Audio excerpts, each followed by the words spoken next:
বলছি স্যার, আপনি জয়নগর কেন্দ্রে দাঁড়িয়েছেন লোকসভা ভোটে আইএসএফের পক্ষ থেকে, কীরকম মনে করছেন? হ্যাঁ, মনে করছি আমি ওখান থেকে জিতে যাব, কেননা মানুষের বিপুল সাড়া পাচ্ছি। দাঁড়ানোর পর থেকে যেখানে যাচ্ছি মানুষের বিপুল সাড়া পাচ্ছি। বিজেপি আছে, তৃণমূলও আছে, কীরকম মনে করছেন?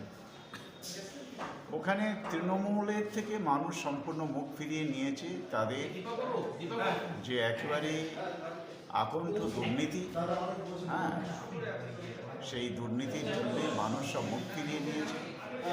এবং গত বছরের পঞ্চায়েত ভোটে তারা যে সন্ত্রাস করেছে, যেহেতু ওটা রাজ্যের হাতে ছিল ইলেকশন পরিচালনাটা, তার পূর্ণ সুযোগ নিয়ে যে সন্ত্রাস করেছে তা বিশ্বের সর্বকালীন রেকর্ড ছাড়িয়ে গেছে। মানুষ সম্পূর্ণভাবে তৃণমূল থেকে মুখ ফিরিয়ে নিয়েছে।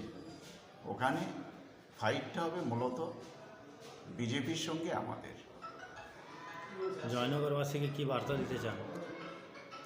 জয়নগরবাসীকে একথাই বলবো, যেখান থেকে দুটো টার্ম জিতে যে প্রতিনিধি, একজন মহিলা প্রতিনিধি সংসদে গিয়েছিলেন, সুন্দরবন অধ্যুষিত এই এরিয়ার মানুষ সমস্যায় জর্জরিত। তো এখানকার ভূ প্রাকৃতিক পরিবেশের জন্যে দ্বীপ অঞ্চল আছে, তার যোগাযোগ ব্যবস্থা খুবই খারাপ। নদী বাঁধ ভেঙে প্রতি বছর বন্যা হচ্ছে, তাতে মানুষ দুর্দশাগ্রস্ত হচ্ছে। কিন্তু এসব কথা তিনি পার্লামেন্টে কোনোদিন তিনি তুলে ধরেননি, কোনোদিন কোনো কথাই বলেননি।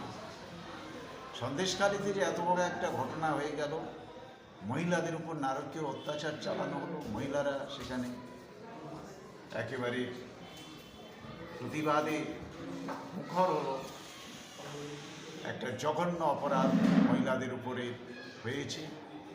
তো সে সম্পর্কেও তিনি একজন মহিলা সাংসদ হিসাবে তিনি কোনো কথাই বলেন। সুতরাং আমি বলবো জয়নগরবাসীকে, জয়নগর কনস্টিটিউয়েন্সির মধ্যে যারা রয়েছেন তাদের বলবো যে আপনারা এই সমস্ত যারা লুটতরাজ করেছে, চালিয়েছে, এবং এতদিন যারা চালিয়েছে আর যারা ছাপাচ্ছে ক্ষমতা দখল করার জন্যে, তারাও কেন্দ্রে বিগত 10 বছর ক্ষমতায় আছে।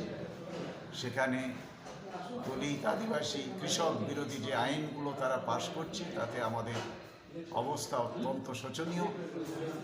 এই অবস্থা থেকে বেরিয়ে এসে নওশাদ সিদ্দিকী যে আদর্শ নিয়ে হিংসামুক্ত রাজনীতি, গণতন্ত্রের পুনঃপ্রতিষ্ঠা এবং আদর্শ সমাজ প্রতিষ্ঠার যে আদর্শ নিয়ে এগিয়ে চলেছেন, তার ছত্রছায়া এসে আইএসএফ প্রার্থীকে জয়ী করুন।